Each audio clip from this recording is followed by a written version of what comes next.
So I know it doesn't look like much because it's in this stainless steel bowl, but this is a delicious, very nutritious meal that you can make. It takes a little bit of time to prepare, but I'm creating a new video series, and it's going to be called, it's not what you eat, but how you prepare it. And it's going to be basically going against some naysayers out there about GMOs and things like that.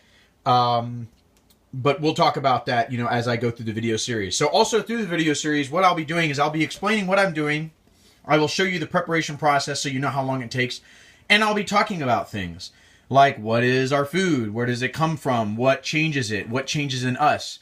Things like that. And how you can actually change that through how you prepare your food. And yeah, I guess I'll go ahead and get started. So what I did first was I took some meat, and in this case it was like Montreal steak, ground chuck. Montreal steak was ground into ground chuck, and then some ground beef. I think it's 80%.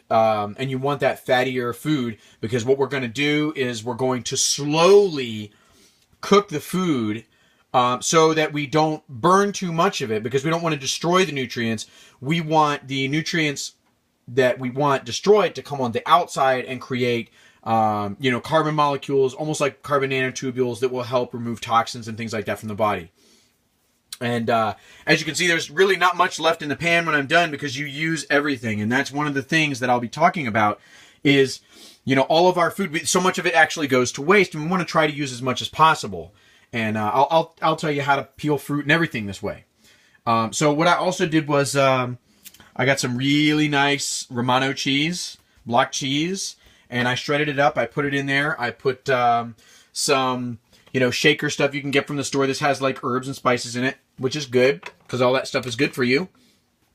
Was it mesquite? No, it wasn't. It was something else.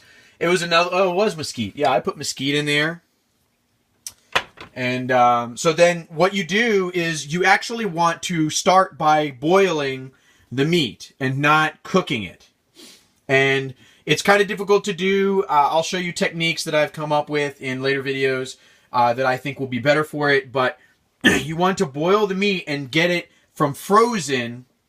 You want to bring it back without shocking the meat and destroying the nutrients that it would be giving you. So this meat is a product of that. So it'll already have some frozen chunks still in the middle. And so you just kind of want to break them up with your fingers as you can.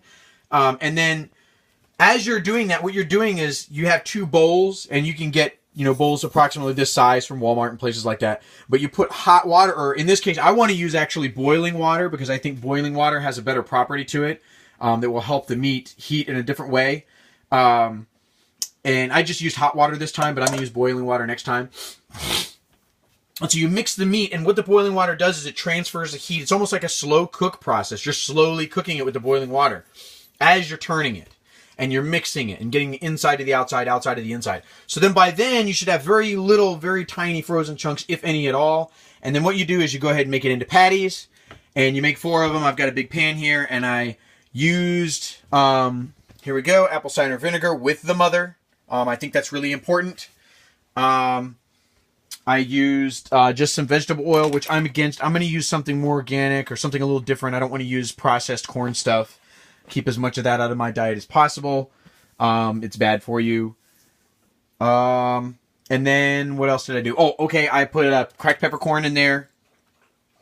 And then I put, what was it? Garlic salt.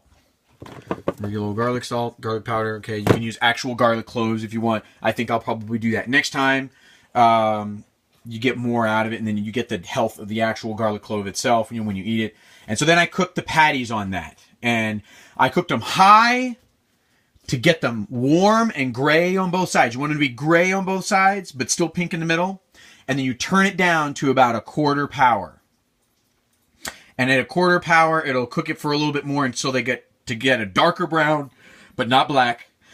And then you turn it up just a little bit more, about another 1/4 turn. And that'll put you at 3/4, 75% of high. And then you cook it the rest of the way until it gets a nice black, but not like cinder black texture, like a glaze. Basically, that's what it is. It's like a fatty carbon glaze. And that is where a lot of your flavor is going to stay. at the very, very ends, and then you take the meat out and you put it on a tray or something like that to collect the grease, and you let it sit there for a minute. So then when you're done with that, you put them in a bowl or a dish or something of some kind, and you leave them there after the oil is all leaked out. See, you can see the oil leaked out on the plate. I use that later. So then next thing you need to do is you come back over and you grab you some vegetables out of the fridge. I just grabbed some, Auntie Eye or something like Bird's Eye or, whatever, Eye of the Apocalypse, whatever, stuff out of my freezer. And I just kind of shook them in there and I added some Worcestershire sauce.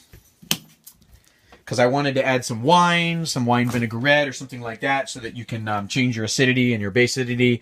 And this is, all part of the whole health video thing. So for those that are proponents of that. So, yeah, and then I fried them up. I got them nice and good and cooked, or they're not frozen anymore. And then they started to sort of absorb and stick to that gooey goodness. And so that add juice, everything went into the dish with the meat. And that's what you see there. You can actually see the add juice there. And I took the oil, and of course I gave this to my dog as well because I think it's healthy enough for him. So I put this in his bowl. And if you have a pet products company that you want to create something new, contact me right away because I have an idea that's going to flip you topsy-turvy. So, this is it. I mean, and then I put the oil on here and I put it on the dog food too. And I mean, this is fantastic. I mean, I used that Italian sausage, the hot Italian sausage that I put in here is on point. The Romano cheese is like gone, but it's in there. I mean, I can't really tell you like to describe it. It's just really good. And it's not super salty, and it's going to be really healthy. I mean, when you cook the vegetables, you kept it in. The oils help to seal the moisture in and instead of keeping it out. That's why you cook them from frozen instantly, so that you get that barrier effect, and it helps to keep the moisture inside.